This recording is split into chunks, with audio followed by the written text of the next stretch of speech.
We all know that warfare is increasingly becoming digitized, network, and intelligent. So in future, I think artificial intelligence, data analytics, supercomputing, such kind of technologies will play a pivotal role in deciding the outcome of combat. So the Indian Armed Forces actually want to transit from what I say as net-centric warfare to data-centric warfare or intelligentized warfare. And this particular document is an abridged and unclassified version of a bigger document which we have released to the services, which lays out a roadmap to get our capabilities for a data-centric warfare.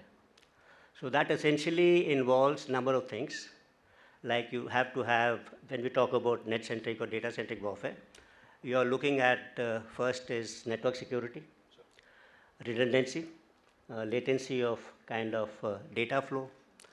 It is looking at use of artificial intelligence, data storage, data collection, data analytics. It's also looking at basically terrestrial networks, how to combine it with mobile networks, etc. And also our HR philosophy, how do we train people. So it's a holistic kind of a document which lays down responsibilities for each and every section of the armed forces as to how we transit towards this digital-centric kind of warfare. We are essentially trying to separate out the force generation from force application. So till now, both these responsibilities were vested with the service headquarters or the service chiefs.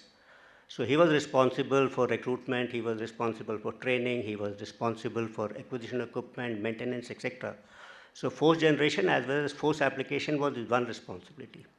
Now we are trying to separate that out. So we are trying to nominate a theater commander who would be capable of carrying out multi-domain operation, that means in all the three domains, including support from, say, space and cyber. And that will be called a theater, which is a geographical kind of entity. This is what we are attempting to do. In this, while in this whole process, what you said that other countries have taken a lot of time and what we are trying to do, both the other countries actually followed a top-down kind of a model in implementing these theater commands, because obviously there were a lot of differences between the services. So Americans had this Goldwater-Nicholas Act. The Chinese also had a top-down kind of an approach. Ours is the only country which is trying to attempt a bottom-up approach. So the government has given you a kind of a guideline. So the CCS note which approved the creation of the CDS says that I have to create theater commands. It's been mentioned in my allocation of business rules or transaction of business rules that I have to create a theater command. Having given this direction, they left it to the services to build that necessary consensus for creation of that, the thing which I have done for the past 1.5 years. So for us, I think that this process of creating theater commands will be smoother, better, and faster. So that is essential thing which is different from other countries. So again, let me just try and explain what integration is. It's kind of co-joining of very diverse kind of entities.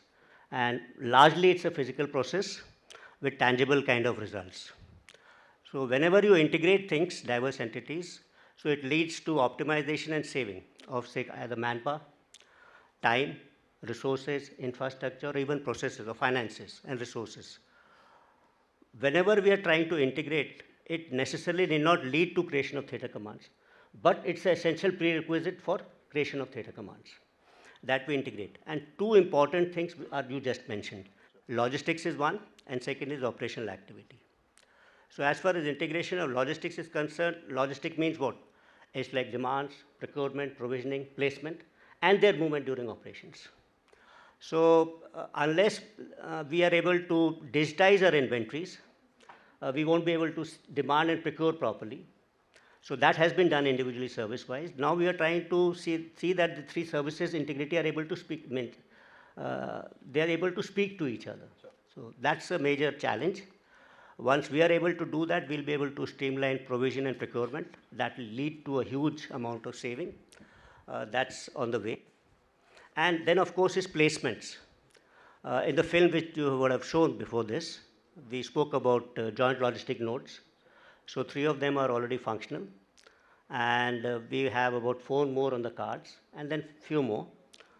The ultimate aim should be that at some point in time, 4 or 5 years down the line, we have one integrated logistic force and not service-specific logistic force. That should be the aim actually, and we should work towards it. And the two things go simultaneously. So what we are looking at is procurement with a particular purpose. So till now, we has to have a thing like long-term perspective plans, which the 3 services used to make, which should be combined by headquarter ideas into a LTIPP, long-term integrated perspective plan.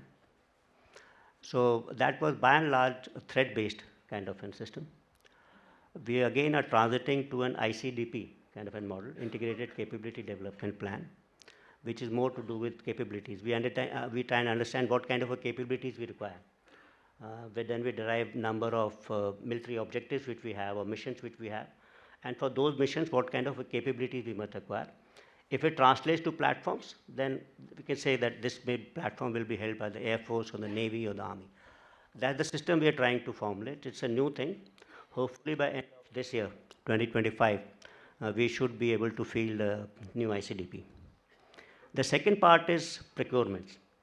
That is, of course, a procedure based on DAP 2020.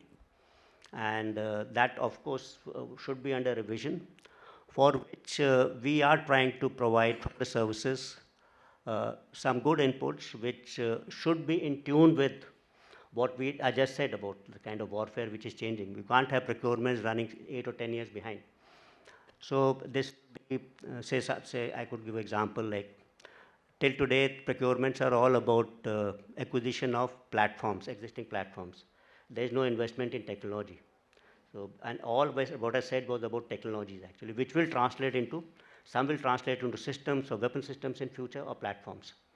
So that could be one. There's a lot of people, earlier everything was being done by DPSUs or ordnance factories. Today there's a huge private sector which is there. And people are actually developing platforms, so we could think of suo motu proposals from them.